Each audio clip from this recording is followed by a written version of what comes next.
Hello students, welcome to my channel KG Classes English Language and Literature. I, Kusum Gupta, wish you a very happy Lohri and Makar Sankranti. Enjoy the festival. But do watch my video till end so that you do not miss any important minutest information. Today's video is going to cover all these areas of my topic, the editing errors of adjectives. What is an adjective? An adjective is a word that is placed before a noun to qualify it. वो शब्द जो एक noun के आगे आते हैं और उसकी विशेषता बताते हैं उनको हम एडजेक्टिव कहते हैं. Let us have a quick glance at the kinds of adjective. First is adjective of quality, जो किसी चीज के गुण बताती है, like brave warriors, just king. यहाँ पे just का मतलब है न्यायप्रिय राजा. Proper adjectives, जो adjectives किसी proper noun से बनाए जाते हैं उनको हम कहते हैं proper adjectives. जैसे चाइना से बन गया Chinese goods, Shakespearean era. Adjectives of quantity, जो किसी चीज की मात्रा बताते हैं, सम मनी, एनी हेल्प. अरे बच्चों, ये सब सिर्फ एग्जाम्पल है, आप समझ तो गए होंगे, इनके आगे एटसेट्रा नहीं लगा, बस दो हैं. लाइक ऐसे ही वर्ड जितने भी आएंगे वो इस कैटेगरी में फॉल करेंगे.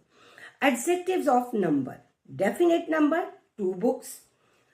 Indefinite number, many examples. Demonstrative adjective, जब किसी चीज की तरफ इशारा करके हम कहेंगे तब दिस ट्री, दैट फील्ड. नजदीक की चीज के लिए दिस, दूर की चीज के लिए दैट, और इनके प्लूरल हैं these and those. Possessive adjective, my car, their house. Interrogative adjective, जब कोई इंटरोगेटिव वर्ड किसी नाउन के साथ आगे आता है तब वो एडजेक्टिव में कन्वर्ट हो जाता है. जैसे कि whose purse, what time are you coming, what time. Emphasising adjective, जब कोई वर्ड किसी चीज को एम्फेसाइज करने के लिए डाला जाता है, जैसे कि माई ऑन हैंड्स, मैंने ये काम अपने हाथों से किया है. The very book. Exclamatory adjective, what a blessing, what a folly. यहां पे एक्सक्लेमेशन का प्रयोग वेरी के लिए हुआ है, जिसका मतलब है बहुत ज्यादा अच्छा आशीर्वाद या बहुत ही बड़ी स्टुपिडिटी. अब आपको पता है एडजेक्टिव ऑफ क्वालिटीज के डिग्रीज होती हैं. Positive degree, comparative degree and superlative degree. जब दो चीजों का कंपैरिजन किया जाता है तब हम कंपैरेटिव डिग्री यूज करते हैं. जब बहुत सारी चीजों में से एक चीज बतानी हो तो हम सुपरलेटिव डिग्री का यूज करते हैं. लेकिन ये बनती कैसे हैं? पॉजिटिव डिग्री के साथ ER, लग जाता है, लेकिन फिर भी इसमें एक बहुत ही माइन्यूट इंफॉर्मेशन है जो I would like to share with you. But क्या आपने मेरे चैनल को लाइक, शेयर, सब्सक्राइब किया? नहीं किया तो प्लीज करिए. चलिए, हम कहाँ थे? Formation of adjectives. Single syllable adjective. अब सिलेबल क्या है? सिलेबल एक यूनिट ऑफ साउंड है जिसको हम एम्फेसाइज करते हैं जिस वर्ड में. जैसे कि हाई, हा, इसमें हा पे जोर है. हैप्पी, हैप्पी, 2 पे जोर है. तीसरा डेंजरस, यहाँ पे 3 आवाजें आ रही है, डेंजरस. तो इस तरह से इनका फॉर्मेशन देखते हैं. High, higher, highest. Simple ER लग गया है. Tall, taller, tallest. लेकिन इसमें एक्सेप्शन है, आप ध्यान दीजिए. अगर कॉन्सोनेंट से पहले एक वॉवल है तो आप मीन्स वॉवल है तो आप कॉन्सोनेंट को डबल कर देंगे. For example, big, bigger, biggest. Hot, hotter, hottest. अब ये चाहे सिंगल सिलेबल हो या फिर 2 सिलेबल हो. एबल, एबल में आप क्या बोल रहे हो? एबल, 2 साउंड आ रही हैं. 2 सिलेबल वर्ड है, लेकिन इसका कैसे बनेगा? Abler, ablest. लेकिन अगर कोई वर्ड चाहे वो सिंगल सिलेबल है या 2 सिलेबल है, वाई पे एंड होता है, तो आप उसमें से वाई काट देते हैं और IER बनाते हैं। Happy, happier, happiest, lovely, lovelier, loveliest. यहां पे भी एक एक्सेप्शन है, अगर वाई से पहले वोवल आ जाता है तो वो सिंपल EREST लेता है। Grey, greyer, greyest. अब जो बड़े वर्ड्स हैं, 3 सिलेबल्ड हैं, तो उनमें हम कंपैरेटिव डिग्री बनाने के लिए क्या लगाते हैं? More, most. Dangerous, more dangerous, most dangerous. Familiar, more familiar, most familiar. अब आपको ये तो मैंने बता दिया कि ये कैसे फॉर्म होते हैं, लेकिन इनकी हेल्प आपको एरर डिटेक्शन में कैसे मिलेगी? Let us see from the examples. My pen is costlier than yours. अब कॉस्टलियर देखिए, आप देख रहे हो कि वाई से पहले कॉन्सोनेंट है और इसलिए आप वाई काट के IER कर देंगे। Next, the air in the higher regions of atmosphere is thinner than the lower regions. अब थिनर, एन से पहले वॉवल है तो आपको पता है कि डबल आएगा, इसलिए आप इसको करेक्ट करेंगे NNER। This road is more wide than that one. Wide simple single syllable है तो फिर आपका मोर की जरूरत नहीं है, ये बनेगा wider. This road is wider than that one. Don't you agree that this is the seriousest problem of all? Serious 3 syllable word है, इसलिए इसके साथ क्या लगेगा? मोस्ट। इस तरह से आपको फॉर्मेशन से बहुत ही जल्दी इसकी स्पेलिंग मिस्टेक आपकी पकड़ में आ जाएंगे। दूसरी मिस्टेक एग्जामिनर कहाँ करता है कि आपको डबल कंपैरेटिव्स या डबल सुपरलेटिव्स लगा के देता है। Example, this is one of the most commonest errors of adjectives. Most commonest, commonest तो अपने आप में सुपरलेटिव है, तो इसके साथ मोस्ट की कोई जरूरत नहीं है, ये गलत है, इसको हम रिमूव कर देंगे। Mount Everest is the most highest peak in the world, तो अकेला द हाईएस्ट आएगा। My house is more farther than yours. More farther, farther का मतलब है मेरे से ज्यादा दूर है, तो उसमें ऑलरेडी ज्यादा वर्ड एडिड है, इसलिए आप मोर नहीं लगाएंगे। The plan is more better than the other one. Better comparative degree है तो मोर आपका अननेसेसरी है, इंडंडेंट है। अब है, जब भी हम कंपैरिजन करते हैं तो इन प्रेपोजिशंस का यूज करते हैं, देन, ऑफ, अमंग। अब 2 का कंपैरिजन करते हैं तो हम देन लगाते हैं, ज्यादा का कंपैरिजन करते हैं तो उनमें लगता है ऑफ एंड अमंग। लेकिन आप जरा एग्जाम्पल से देखिए कि इसमें गलती कहां से पकड़ेंगे आप। Bangalore has milder climate than Delhi. ये सेंटेंस आपका बिल्कुल ठीक है, क्योंकि बेंगलोर का कंपैरिजन दिल्ली से किया जा रहा है in the reference of climate. लेकिन अगर आपको ये सेंटेंस ऐसे लिख के दिया जाए, the climate of Bangalore is milder than Delhi, तो यहां पे आपका देन जरा हट गया, थोड़ी सी यहां पे गड़बड़ है, क्योंकि आपका सब्जेक्ट एम्फेसिस कहां पे है? क्लाइमेट पे है। क्लाइमेट ऑफ बेंगलोर, तो देन दैट ऑफ दिल्ली, तो आपको दैट ऑफ लगाना है यहां पे, या फिर दिल्लीज अपोस्ट्रोफी एस लगेगा, क्योंकि यहां पे ऑफ बेंगलोर है तो वही चीज ऑफ दिल्ली हो जाएगी। अंडरस्टूड? शाबाश। एक और एग्जाम्पल है जो आप खुद करेक्ट करेंगे। Her personality is better than her sister. आप करेक्ट करिए और मुझे कमेंट बॉक्स में बताइए। Next is the gossip spread quickly among the pupils. बिल्कुल सही है ये सेंटेंस, अमंग आएगा। आपको मैं बता दूं, एज अ रूल अमंग जो है स्मॉलर ग्रुप के लिए आता है, ऑफ जो आता है वो लार्जर ग्रुप के लिए आता है। कोई बहुत बड़ा डिफरेंस नहीं है, इंटरचेंजेबल है, क्योंकि जो कंपैरेटिव ग्रुप है, माउंट एवरेस्ट के लिए तो शिवालिक हिल्स छोटी हैं, लेकिन हम प्लेन्स में रहने के लिए शिवालिक भी हिल्स हैं, तो कंपैरिजन में ये चीजें चल जाती हैं। बहुत बड़ा हार्ड एंड फास्ट रूल नहीं है। एक और एग्जांपल देख लीजिए, your answer was the best of all.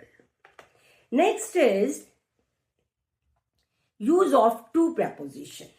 3 preposition आपने देखी, लेकिन इंग्लिश लैंग्वेज में कुछ ऐसे वर्ड्स हैं जो सिर्फ कंपैरेटिव मीनिंग में ही यूज होते हैं। उनका कोई पॉजिटिव या फिर सुपरलेटिव डिग्री नहीं होता है, वो अपने आप में ही कंपैरेटिव वर्ड्स हैं। लिस्ट देखें, junior, senior, prefer, prior, inferior, superior. और इनके साथ डिफरेंस क्या है? आमतौर पे जब आप 2 चीजों का कंपैरिजन करते हैं तो देन प्रेपोजिशन यूज कर रहे हैं, लेकिन यहां पे आप टू प्रेपोजिशन यूज करेंगे। Just look at the examples. I prefer tea to coffee.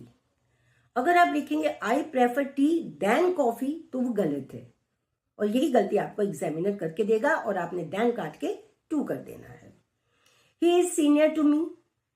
This fabric is superior to that one.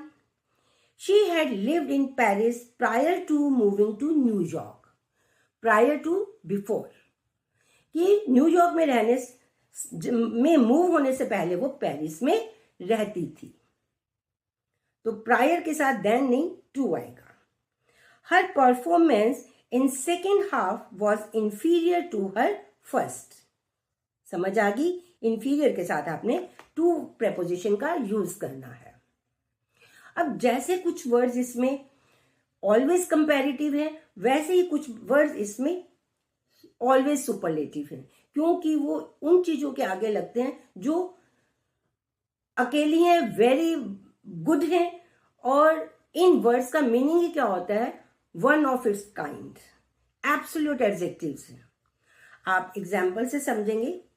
He is more perfect than his sister at dancing.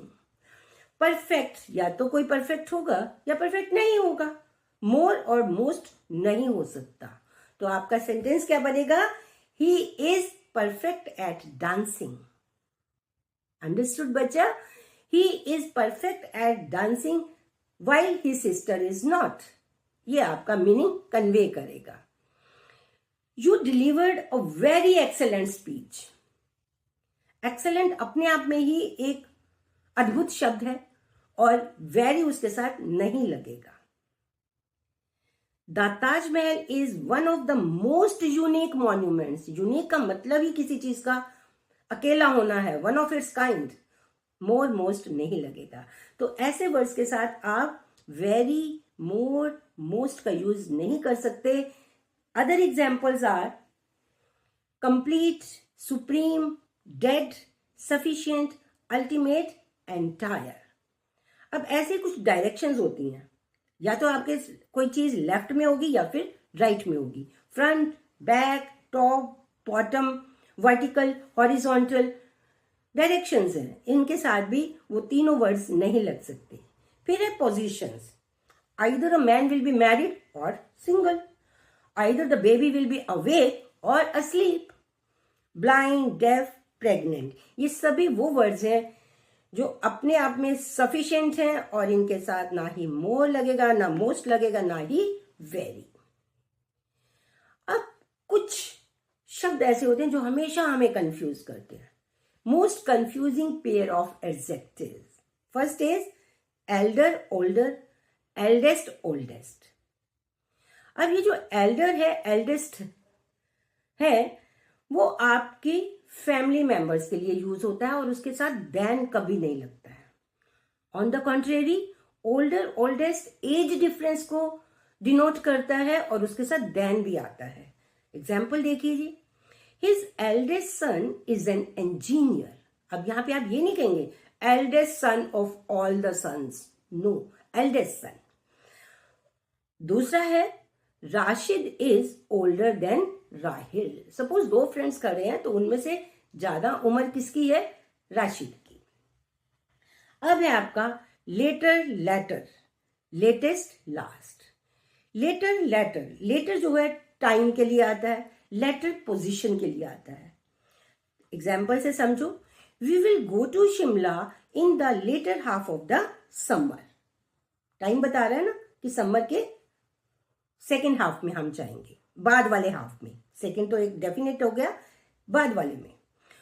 और of Kramnik and Anand the latter is a better chess player. Kramnik is a Russian grand master, Anand is an Indian grand master. तो इन दोनों में जिसे मैंने letter बाद में रखा है, मतलब Anand is a better chess player. Clear? आगे बढ़े। Right, good good. Latest, last. Latest है टाइम कि आप सबसे आखिर में जो आपके पास अपडेट आई है। लास्ट है position. Example, what is the latest score, कि सबसे आखिर में कब क्या score. Shimla is the last railway station on this route. Shimla की पोजीशन बता रहे हैं कि इस सड़क पे सबसे लास्ट शिमला है, आखिरी वो है। फिर है आपका नियरेस्ट, नेक्स्ट। नियरेस्ट बहुत सारी वो चीजें हैं उनमें जो सबसे नजदीक है, मतलब आपकी प्लेस है ना। नेक्स्ट होता है आपकी सीक्वेंस। सीक्वेंस में अगला कौन है। Where is the nearest post office. आसपास बहुत सारे पोस्ट ऑफिस हैं भाई, मेरे एरिया में, मेरी कॉलोनी के सबसे नजदीक कौन सा है। Send the next patient in. Next patient को अंदर भेज दो। तो ये आपकी सीक्वेंस बता रहा है, राइट। Farther, further. फार्दर आपका है डिस्टेंस, फर्दर क्या है, इन एडिशन और। Example, Mumbai is farther than Ahmedabad. आप दिल्ली में बैठे हो, आप के लिए मुंबई दिल्ली अहमदाबाद से ज्यादा दूर है। He asked for further clarification, कि आपने जितनी क्लैरिफिकेशन दी है वो सफिशिएंट नहीं है, उससे और भी ज्यादा दो, फर्दर। तो बच्चों यहां तक आपको समझ आ गया। Excellent. Next is correct order of multiple adjectives. कई बार हम एक नाउन के साथ 2-3 एडजेक्टिव्स का यूज करते हैं। अगर वो ये एडजेक्टिव सिनोनिम्स हैं, जैसे एनर्जेटिक, विगरस, तो आप उसको कैसे भी रख दीजिए, कोई फर्क नहीं पड़ेगा। लेकिन अगर वो दोनों तीनों एडजेक्टिव्स डिफरेंट क्वालिटीज के हैं, तो आप जो सबसे ज्यादा डिस्टिंग्विशिंग फीचर है, जो सबसे ज्यादा हाईलाइट आप करना चाहते हो, उसको पहले रखोगे, लेस इंपॉर्टेंट को बाद में रखोगे। See the example, the small red Apple. सभी एप्पल्स रेड हैं, तो आपका एम्फेसिस किस पे है, स्मॉल पे, तो आपने स्मॉल पहले रख दिया। द वाइट स्मॉल कार, अब आपका एम्फेसिस शिफ्ट हो गया कलर पे। गाड़ियां उसी साइज की बहुत सारी खड़ी हैं, लेकिन आपकी गाड़ी व्हाइट। तो इस तरह से आपने जो लेसर इंपॉर्टेंट है उसको आपने सेकंड पोजीशन पे या थर्ड पोजीशन पे रखना है। अब है आपके participial adjectives. The barking dog woke up the neighborhood. The broken glass lay in pieces on the floor. Participial adjectives होते क्या है? पार्टिसिपियल एडजेक्टिव को हम वर्बल एडजेक्टिव्स भी कहते हैं, क्योंकि ये वर्ब से बनते हैं। वर्ब की थर्ड फॉर्म या फिर आईएनजी फॉर्म होती है। अब आपको पता कैसे चलेगा कि ये वर्ब नहीं है, ये एडजेक्टिव है? आप उसके बाद देखेंगे वहां पे कोई नाउन है। बार्किंग डॉग, डॉग लगा हुआ है, नाउन लगा हुआ है, तो उससे पहले आप बार्किंग देख के is am are was word की तलाश नहीं शुरू कर देंगे। वो एडजेक्टिव है, आपकी वर्ब है woke up. Clear? Broken glass lay in the pieces on the floor. Glass noun आ गया, ब्रोकन थर्ड फॉर्म आ गई, तो टूटा हुआ ग्लास फर्श पे टुकड़े टुकड़े हुआ पड़ा था। Her smiling face brighten the room. उसके मुस्कुराते हुए चेहरे ने कमरे को रोशन कर दिया। Smiling face, face noun, smiling adjective. The rotten Apple was giving a foul smell. बच्चों आपने एक बात नोट की, बार्किंग एंड स्माइलिंग का मतलब है कि वो काम उस गिवन टाइम पे हो रहा है, चाहे वो पास्ट है चाहे प्रेजेंट है, लेकिन हो रहा है। जो काम हो रहा है वो आईएनजी फॉर्म लेता है। जो काम हो चुका है ग्लास तो आपका टूट चुका है, एप्पल आपका रोटन हो चुका है, तो वहां पे आप पास्ट पार्टिसिपल का यूज करेंगे। तो बच्चों, I am very sure that you have mastered the adjectives और आपको अब इसकी एरर ढूंढने में और करेक्शन देने में कोई गलती नहीं लगेगी। ऐसे वीडियोस के लिए stay tuned with me. Till then, good bye.